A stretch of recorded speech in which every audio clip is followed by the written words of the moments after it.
Dulu menang di tingkat provinsi itu susah. Pemilu kemarin PKS jadi jawara loh di DKI Jakarta.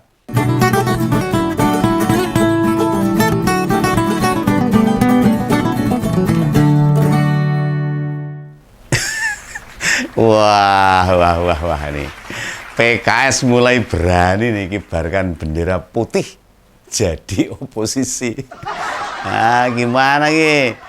PKS gak tahan ini di luar pemerintahan. Kelihatannya gitu toh. Nah, mungkin berat juga ya yang dirasa sama PKS ya gak punya jabat menteri ya. Gak ada kadernya jadi komisaris, apalagi jadi duta besar. Nah, jika dibandingkan dengan masa pemerintahan Pak Buyut dulu itu memang beda jauh. Nah, royalnya bagi jabatan ya sama saja. Pak Jokowi royal banget bagi kue kekuasaan, balas budi dan sebagainya. Ya melihat itu semua. Presiden PKS tanpa malu-malu di depan banyak partai politik loh. Sampai bilang, ajaklah PKS ke pemerintahan. Menghibah gitu loh. Jangan hanya Nasdem dan PKB saja. PKS ya butuh ini. Nah, kalimat itu dilontarkan pada waktu acara ulang tahun PKB ke-26. Pak Ahmad Saiku lantas beralasan. Gerindra pernah menyampaikan perlunya kolaborasi semua elemen bangsa. Membangun Indonesia tidak mungkin dilakukan seorang diri, harus bareng-bareng. Loh, bagi Begawan ya, kok gitu ya? Cara berpolitiknya PKS ini, wah, padahal PKS ini partai kader yang partai bagus. Nah, kok harga diri sebuah partai malah direndahkan sama presiden partainya sendiri. Ini gimana nih? Bukankah secara hitung-hitungan itu, melihat hasil pilpres dan pemilu lalu, PKS malah diuntungkan.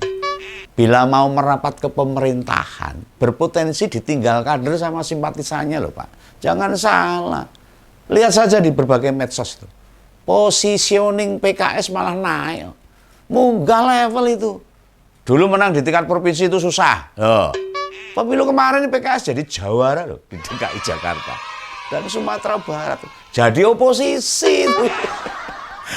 Nah, untuk tingkat kabupaten kota, PKS unggul di Depok, Bogor, Kota Bekasi, dan Kabupaten Bekasi.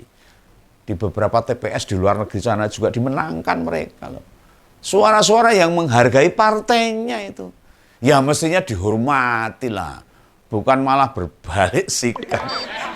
Nah, perolehan suara nasional juga bertambah signifikan kok PKS. Dari 50 kursi di 2019, pemilu ini menjadi 53 kursi. Ya, naik 3 kursi. Masa dengan berbagai pencapaian itu, PKS minta diajak gabung koalisi dukung Prabowo Gibran. Wah, ternyata ya menempati lawan penguasa ya gak gampang. Ayolah konsisten gitu loh. Ya mungkin tidak siap bisa, atau rekoso banget. Rekoso banget ya Pak Saiku. Buat menghidupi partai mungkin ya rekoso lah kalau tidak di pemerintahan. Dan di acara itu pula yang saya lihat itu, PKS minta Gerindra melepaskan DKI biar dipegang sama PKS. Ini lelucon apa meneh. Lewong partai politik demokrasi ya tuku brambang. Nggak tunggu nih, nggak seperti itu demokrasi. Pilkada itu kan haknya rakyat. Lah kok PKS main minta-minta jatah begitu. Nah, seperti apa ini? Atau Gerindra disuruh mengalah sama PKS. Begawan kan jadi bingung. Logikanya partai lamanya Pak Fahri Hamzah kok gak masuk ya? Ini setidaknya di pemerintahan 2014-2024 itu loh. Nah, ini 2023 lah, PKS sama Demokrat jadi oposisi. Kan tidak menurunkan kredibilitas dua partai itu loh. Malah justru naik. Demokrat naik, PKS naik. Hanya sejak 2023 setelah Demokrat gabung pemerintah, nasibnya ya berubah. Kadernya mak belang. Jadi pejabat di pemerintah. Setidaknya ada Mas Ahy lah yang jadi Menteri ATR sama Bang Andi Arief yang baru aja nanti dilantik. Yang kemarin terpilih jadi komisaris Garuda. Kok Garuda toh? Andi Arief bukan Garuda.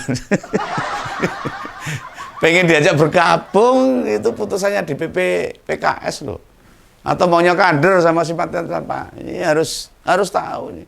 Kalau ini kemaunya presiden PKS ya ngisi-ngisi ini. Lah Pak Prabowo Gibran aja belum dilantik loh. Masih Oktober besok minta-minta. Belum menjalankan pemerintahan kok. Kok wis nyerah. Di mana nih semangatnya PKS? Apa ada info di bawah meja? Nanti di pilkada kandidat-kandidat PKS mau dihabisin, mungkin ada gitu, ada ancaman seperti itu. Oh ini cuma prediksi Begawan. Ya memangnya gampang gemosi seorang kandidat. Semua partai punya kekuatan yang sama lah. PKS juga baru ngusung di DKI sama NTB. Gitu. Paling di provinsi lain Begawan belum dengar PKS itu mau nyalonkin siapa itu. Baru DKI dan NTB. Nah, tokoh PKS mau turun kontestasi, kalau di Depok mereka memang jagoannya. Udah 20 tahun atau 4 periode. Nggak bisa digeser sama partai lain. Jawara di sana. Lah Pak Saiku lupa. Nggak gampang loh masuk jadi pendukungnya pemerintah mendatang. Iya ini, ingat ada Pak Fahri Hamzah sama Pak Anies Mata di sana. ketemu mantan. Ya tak? Mereka sekarang di Gelora, salah satu partai yang meski tidak lolos ke Senayan, tapi total mendukung Prabowo Gibran.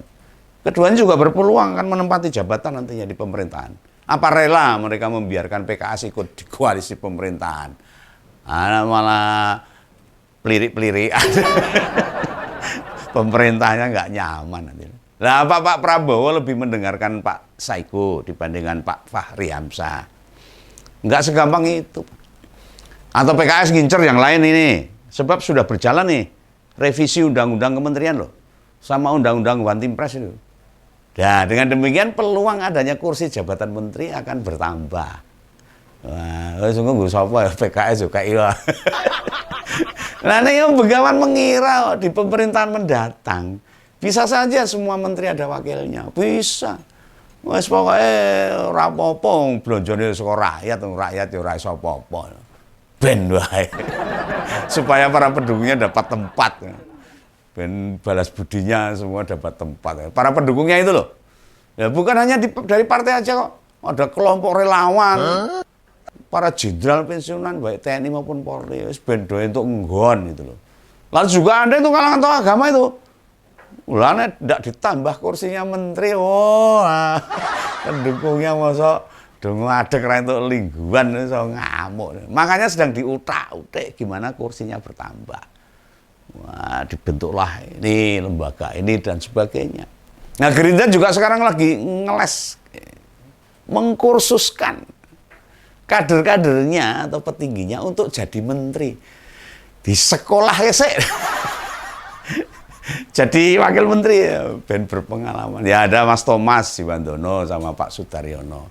Jadi menteri sih le, ben aku perintah jadi menteri. Sekolah dulu lah. Yang belum lama dilantik itu sebagai wakil menteri. Jalani training 3 bulan cukup lah. Setelah selesai jabat menteri ya itu pas. Ini pandangan Begawan tidak menunduk. Prediksi-prediksi kan boleh. Opininya Begawan. Ya paling-paling ya gitu. Ya mungkin saja loh PKS ngiler ngelihat proses pemerintah mendatang yang tidak lagi ketat, tidak teliti, tidak garang, lalu juga belang-belang memasukkan orang atau untuk masuk di pemerintahan loh. Nah, kemecer mungkin, kemecer tahu, sangat ingin sekali itu dan berharap bisa memasukkan banyak orang juga. Aduh, korupsi semakin orang umum galu-galan. Ini saran Begawan nih, saran Begawan. Supaya didengarkan oleh PKS, moga-moga didengar. PKS mestinya konsisten bersikap, tidak mudah tergoda atau terbujuk rayu. Lah bisa merendahkan martabat mereka loh. Bila melontarkan kritik yang rasional saja. Dalam negara demokrasi ini oposisi itu juga dihargai loh, jangan salah. Dan bukan hal yang baru. Berperan jadi oposisi memang tidak mudah, angel, ora gampang.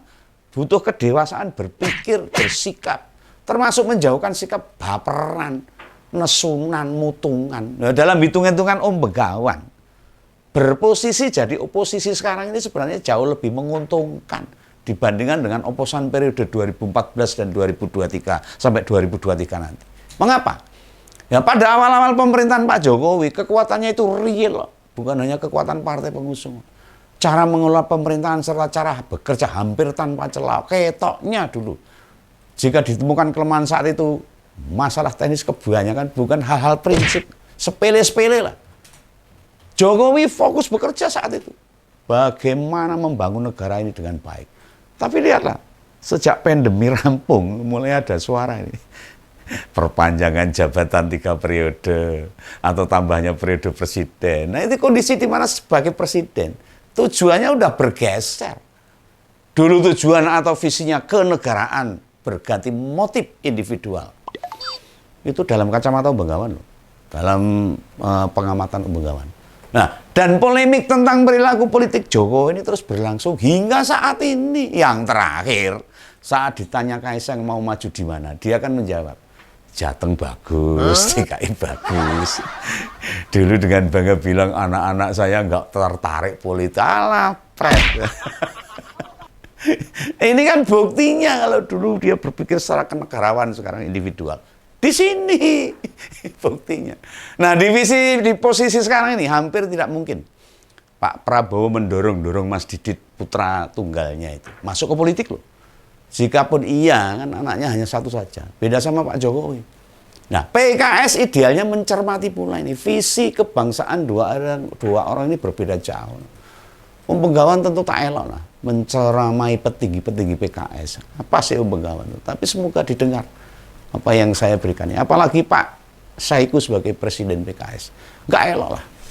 Yakin Pak Saiku memilih join di pemerintahan daripada konsisten jadi oposan. Ini menurut Bengawan. Itu ya. Semoga didengar. Salam Bengawan, salam ngomong. Dadah.